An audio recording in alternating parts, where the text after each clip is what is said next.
Hi guys, if you're new here, my name is John and this is Talk Finance. Today I wanted to talk some more on dividend investing, specifically the compounding effect or snowball effect of dividend investing.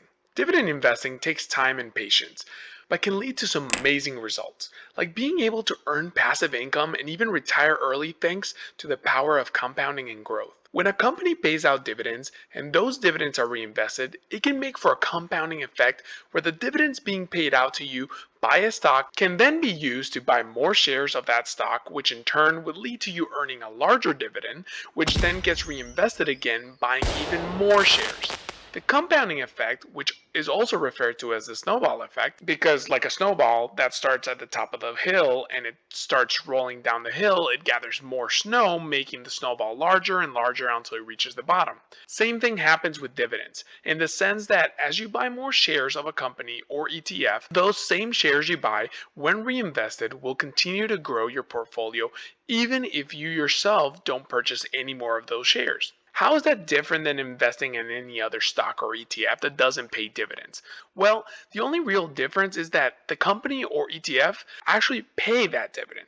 What do I mean by that? Is that there is other dividend paying companies out there that will grow just as much as a growth stock, yet they will continue paying a dividend. So why not just invest in dividend paying stocks instead of the growth or speculative stocks? Well, that's because companies that usually pay a dividend tend to be a larger company that are paying back their investors since their growth might have slowed.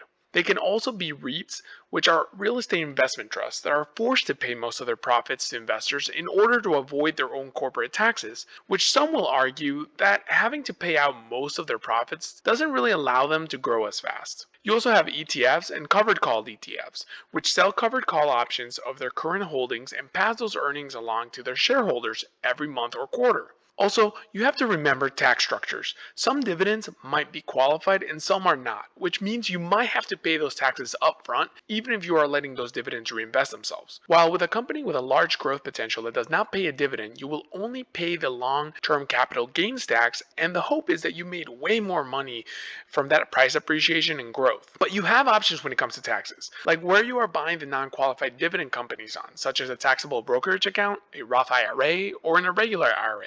For example, if you buy a REIT that pays a good dividend, you might want to place them in a Roth IRA instead of a taxable brokerage account. But this is where you want to do your research and see what works best for your future plans. So although dividend paying companies tend to not see an increase in share price as fast as a growth or speculative stock, they do tend to have more financial stability than other stocks. Here's where the quality of the dividend paying stock is more important than the yield. If you chase only the yield, you could end up investing in a stock that pays you 11 to 18% yield on every share you own, but they might not be able to sustain that payout, and either the dividend will change consistently throughout the year or even disappear as a whole. You also have to look at companies that, although might not pay a large dividend in comparison to share price, so a lower yield, but have a history of financial stability, dividend payout, and dividend growth as well, since they tend to be a more stable and safer company to buy. Let me show you an example of one of my dividend paying stocks, a REIT to be specific, called Stag Industrial. Now, Stag is a REIT that owns industrial warehouses, one of their clients being Amazon. Since I purchased my first share of Stag in February of 2021 for $31.84, I have been paid out $418.98, with an estimated earnings of $281.60 a year that is paid out each year from Stag. And that number has been increasing as those dividends are reinvested. Overall, I have purchased 180 out of the 191.56 shares that I currently own. That means that for the past 2 years of automatically allowing Stack to reinvest those dividends, it has purchased another 11.56 shares. And I bought most of those shares in March of 2021. So let's say I don't buy any more shares at the current price and I'm just going to invest in other stocks.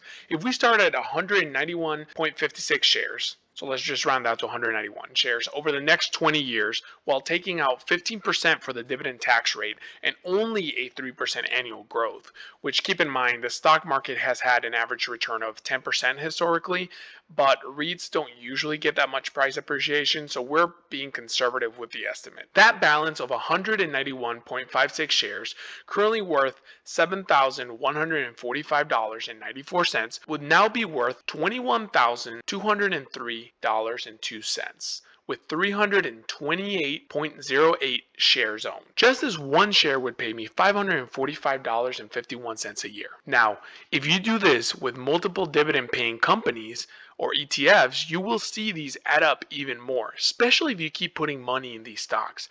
This example was if you didn't add any more money for the next 20 years.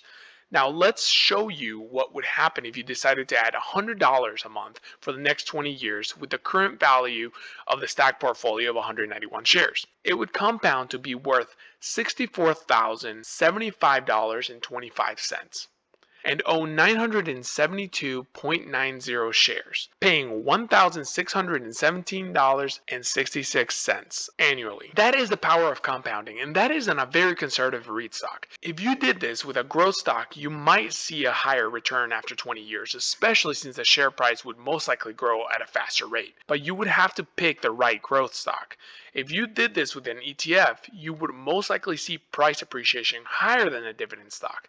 But in a market like it has been this past year, a dividend stock keeps growing and beating the growth stocks. And that is thanks to the dividends purchasing more shares. So when the market goes on a bull run, it might not have the price appreciation of a growth stock, but you will still see a price appreciation, and not only that, but the increase in shares from the dividends, buying you more shares. And when you are ready for some passive income, you can always stop the drip or reinvestment and use the funds yourself without having to sell your shares or hoping the market is green. Even this article from the Motley Fool talks about how dividend stocks have historically outperformed the S&P 500 with less volatility, and that's because dividend stocks provide two sources of return: regular income from the dividend payments and capital appreciation of the stock price.